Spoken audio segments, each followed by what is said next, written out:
રાજકોટના જેતપુરમાં કારખાનામાં વિકરાળ આગ ફાટી નીકળી। શ્રી વિનાયક પ્રિન્ટ કારખાનામાં આગથી દોડધામ મચી।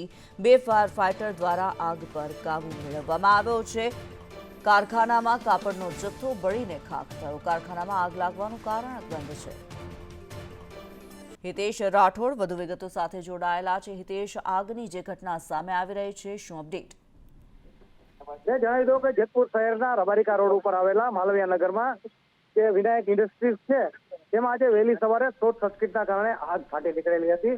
ત્યારે આગ પર તરત જ નગરપાલિકાના 2 ફાયર ફાઇટર આવેલા।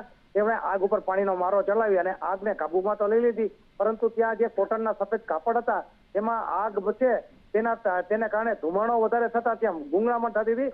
તેના કારણે તેના બારીઓ તોડી અને વધુ પાણીનો મારો ચલાવી અને અંતે જે ધુમાડો છે તેને પણ કાબુમાં લેવામાં આવ્યો હતો। જી, ધન્યવાદ હિતેશ આ માહિતી માટે।